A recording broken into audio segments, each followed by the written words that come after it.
Azərbaycanda kənd təsərrüfatının inkişafı ilə bağlı qəbul olunan yeni dövlət proqramında intensiv bağçılığa xüsusi yer ayrılıb.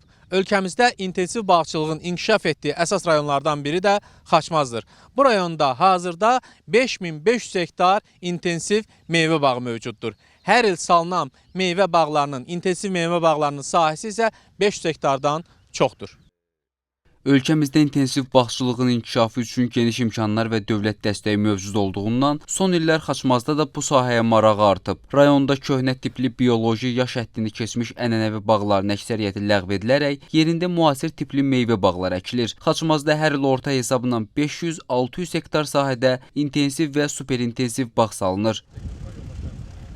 Hal-hazırda təsərrüfatımızda 2 hektar gilas ağaclarıdır, 4 növ fərqli Amerika, Macarıstan və Kanada mənşəli gilas ağaclarından ibarətdir və 3 növ fərqli gilas ağaclarından ibarətdir. Bunlar da əsasən İspaniya və İtaliya sortları şaftallardır.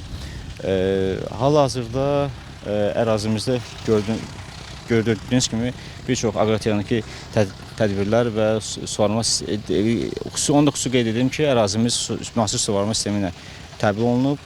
Dövlət proqramına əsasən məhsuldarlığın maksimum artırılması aqrar sahənin qarşısında duran əsas vəzifələrdən biridir. Burada məqsəd yalnız əkin sahələrinin artırılması deyil, mövcud torpaq, su və digər resurslardan daha səmərəli istifadə etməklə hər hektardan daha çox və keyfiyyətli məhsul əldə etməkdir.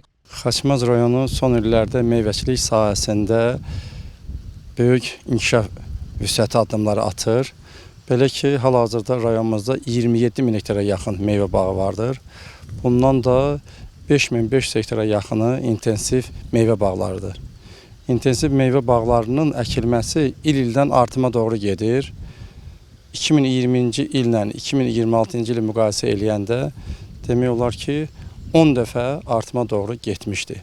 Xaçmaz rayonunu Respublikanın müasir metod və innovasiyalarından geniş istifadə edən qabaqcıl rayonlarından birinə çevirən amillərdən biri də son illər kənd təsərrüfatında müasir suvarma texnologiyalarının geniş tətbiq edilməsidir. Bu texnologiyalar su ehtiyatlarına qənaət edilməsinə, məhsuldarlığın yüksəldilməsinə və istehsalın səmərəliliyinin artırılmasına mühüm təsir göstərir.